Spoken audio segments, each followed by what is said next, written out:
Baik, selanjutnya mari kita aplikasikan, kita evaluasi ketidakberaturan struktur pada model kita ini. Yang pertama, saya sarankan kita mengevaluasi ketidakberaturan arah vertikal terlebih dahulu, karena itu lebih mudah. Nah, yang pertama kita evaluasi adalah ketidakberaturan tingkat lunak. Ketidakberaturan tingkat lunak ini adalah kekakuan tingkat yang harus kita bandingkan antara satu tingkat dan tingkat yang lain. Nah, kalau dari yang sudah saya sampaikan sebelumnya, caranya dengan beban satu-satuan, kemudian dibaca berapa simpangannya, kemudian simpangan dibagi beban dibagi simpangan adalah kekakuan tingkat. Nah, dasarnya adalah ini, saya dapat referensi dari sini nih. Jadi ini dari sebuah conference, nah ini dia. Nah, jadi itu hanya cocok ketika memang kita mengitungnya per satu buah tingkat. Jadi satu tingkat kita kunci dikasih beban, satu tingkat dikunci lagi dikasih beban seperti itu. Maka metode ini jadi tepat gitu. Namun tentu saja ini menghabiskan banyak waktu karena kita harus bolak-balik memberi beban terus dikunci di running. Dikasih beban, dikunci di running. Begitu terus sampai 10 kali. Tentu itu kurang efisien. Nah, ada dua metode lainnya adalah metode lateral force deformation method. Ini adalah dengan cara metode static equivalent ya, gampangan gitu. Dengan dikasih beban per masing-masing lantai, yang seharusnya ini sih bisa juga pakai beban gempa. Nah, namun kalau kita belum punya beban gempa gimana? Nah, sama kayak tadi, intinya kita menggunakan beban satu satuan saja, 1 kilonewton lah gampangannya gitu. Kita kasih beban satuan F1 satu satuan, F2 satu satuan, F3 satu satuan. Kemudian nanti terjadilah yang namanya gaya akumulatif masing-masing tingkat seperti ini. Sehingga nanti kekakuannya itu sama dengan gaya yang akumulatif dibagi dengan simpangan antar lantai. Simpangan antar lantai itu adalah hasil pengurangan antara simpangan lantai dan lantai di bawahnya, seperti itu. Seperti ini ya. Jadi kita menggunakan yang ini. Jadi kita inputkan beban satuan ke masing-masing lantai, kemudian nanti kita akumulasikan. Displacement-nya akan kita kurangi sehingga mendapatkan displacement simpangan antar lantai. Baik, mari kita lakukan.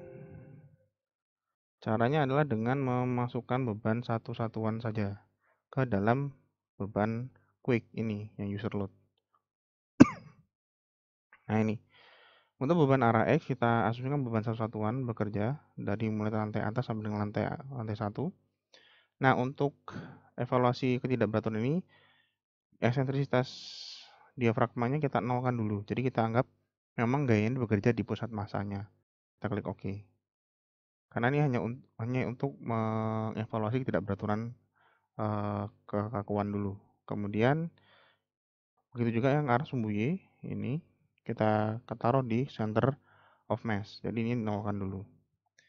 Kita klik OK. Kemudian satuan, karena ini displacement-nya cukup kecil, saya pilih kilonewton dan milimeter gitu ya. Sehingga nanti kekakuan kita adalah dalam satuan kilonewton dan milimeter.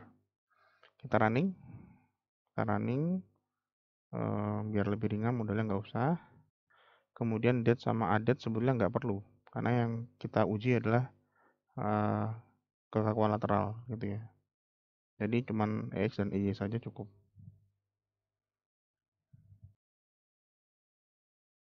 Oke, tunggu sebentar. Oh, sudah. Lalu kemudian, nah tunggu. Kita akan menentukan displacement titik mana yang kita jadikan acuan gitu ya. Apakah di tengah atau di samping gitu, ataukah di sebelah portal. Kalau beban gempa arah X, apakah pakai portal yang arah Y atau bagaimana? Sebetulnya paling tepat itu displacement. Jadi gini, sebetulnya ini diambil di tepi juga bisa, tapi agar lebih tepat lagi kita mengambil di sekitar pusat masanya. Jadi pusat massa bangunan ini di mana sih? Nah, caranya begini. Kita show table, kita ambil ini. Ada dua ya, ada connectivity, ada join coordinate sama ada join mass. Nah, di sini. Di join mass ini nanti kita bisa lihat di manakah letak Nah, ini letak titik berat bangunan kita diambil yang paling akhir. Nah, ini. Jadi untuk titik beratnya itu di keseluruhan di Z 21 meter gitu ya. Sedangkan di sumbu X itu minus 3,108 meter dan sumbu Y minus 1,97. Hitungnya dari sini nih. Nah, ini dari titik pusat koordinat global. Jadi dia ke kiri sebesar 3,18, kurang lebih di sini, kemudian ke bawah sebesar 1,9. Jadi dia itu letaknya tuh kira-kira di sini titik beratnya itu. Nah, terus kita ambil yang mana? Saran saya kita ambil yang paling dekat. Tentu saja kolom ya. Karena kan kita di sebelumnya kolom. Nah, di kolom ini yang paling dekat ke sini bisa, ke titik 0 ini juga bisa. Saya pilih yang sini. Ya memang nggak terlalu dekat sih. Nggak terlalu dekat. Atau yang di sini deh. Kita ambil yang di sini sekarang. Saya ambil di sini. Gitu. Yang itu pas pada kolom. Sama kita option cutting plane-nya jadikan 40 meter kalau saya ya 40 meter jadi 40.000 mm sehingga apa ketika saya pilih seperti ini nah dia sudah langsung terpilih ujung-ujung nodal dari setiap masing-masing kolom gitu sudah coba aja dilihat di 3 dimensi nanti kan sudah kepilih itu nah itu kan sudah kepilih langsung kita show table Ctrl T pilih join coordinate tadi ya coordinate sama join outputnya displacement pada sumbu X, EX dan EY kita klik OK kemudian kita ekspor oke kita buka di Excel nah ini oke ini tadi kemudian koordinatnya ini nah koordinat ini tujuannya apa sih kita pilih koordinat itu adalah untuk mengetahui elevasi ya. Jadi join text 2254, 255, 256 urut sampai 264 ternyata elevasinya urut dari 0 sampai 40 meter. Nah, ini kita peruntukan nanti. Tentu saja kita baca yang join displacement yang ini ya, gitu. Ini kita filter. Namun misalkan kita evaluasi arah X dulu. Kekakuan ke arah X. Nah, ini urutannya kan 254, 255 sampai 264. Nah, ini kita copy ke Excel ketidakberaturan yang sudah kita siapkan. Kemudian nilai Z-nya juga kita kopikan. Z-nya berapa? Z-nya itu 254, 255, 256 kebetulan. Nah, ini sama dengan ini. Seperti ini ya. Sehingga nanti kita tahu lantai berapa. Nah, ini terlihat lantainya dari lantai dasar sampai lantai atap. Gaya gempanya tentu saja yang lantai dasar 0 tidak ada. Dan lantai per lantai kan tadi 1 kilonewton ya. Per lantai tadi. Ini 1 kilonewton. Akumulatifnya tentu saja dijumlahkan. Nah, di sini menjadi terkendala kalau urutannya tuh lantai satunya di atas gitu. Karena kan prinsipnya gayanya itu kan dari lantai 10 terus ke bawah nambah. Maka di sini saya sarankan kita sortir dari largest to smallest. Nah, begini. Jadi lantai 10 dulu. 10, 9, 8 sampai dengan lantai dasar. Karena akumulatifnya ini sama dengan 1, kemudian ini sama dengan atasnya ditambah penambahan gaya. Nah, maaf sama dengan atasnya ditambah gaya begini sampai dengan lantai dasar. Nah, jadi pada lantai 1 itu menderita gaya 10 kN. Nah, karena kita gempa arah X, jadi ketidakberaturan vertikal bukan gempa sih. Pada portal arah X, maka pada gaya arah X, maka kita ambilnya U1. Kenapa? Karena dalam softwarenya itu sistemnya kan X, Y, Z. X, Y, Z itu padanannya adalah 1, 2, dan 3. Jadi X itu 1, 2 itu Y, 3 itu Z. Gitu ya. Kita ambil U1, satuannya adalah milimeter. Ini. Kita ambil data dari sini, ambil di join displacement. Nah, ini ya. Diambil U1. Nah, ini kita ambil. Ini ada problem. Problemnya urutannya kebalik. Nah, kalau gitu hati-hati. Maaf. Ini kembalikan lagi dulu. Jadi kacau tapi ininya ya. Ya, berarti ini terakhir aja. Ini terakhir aja dulu. Karena nilai U1-nya itu kan outputnya itu urutnya 254 dulu ya soalnya. Ini. Kita copy. Ini di paste. Nah, ini baru setelah itu kita urutkan. Nah, seperti ini. Jadi biar tidak salah. Kan tadi gini kan, dari 254 sampai 255. Terus agar bisa dihitung, ini diurutkan dari lantai 10 ke lantai dasar.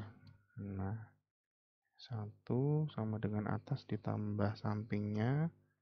Kita copy sampai bawah. Seperti ini.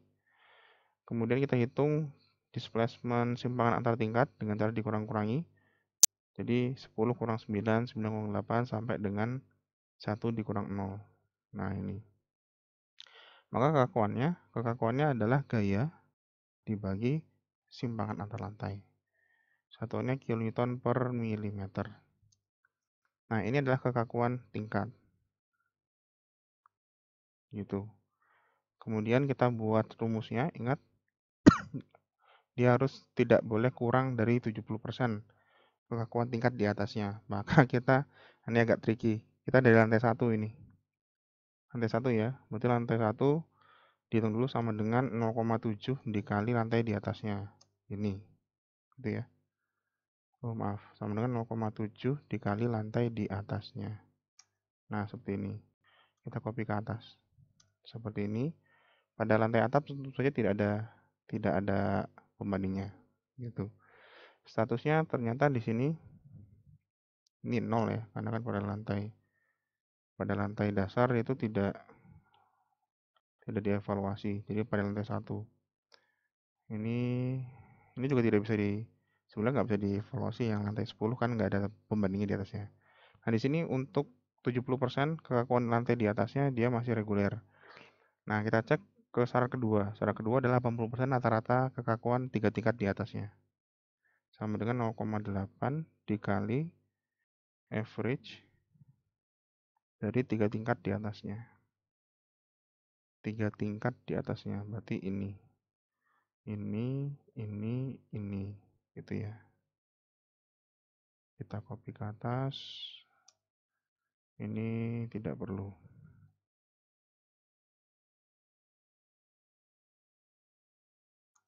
Gitu. Ketemunya reguler untuk goyangan ke arah X. Kekakuan ke arah X. Kekakuan ke arah Y. Kita lakukan hal yang sama. Gitu ya. Saya skip ya, biar karena langkahnya sama. Saya skip langkah-langkahnya, tinggal lihat hasilnya seperti ini.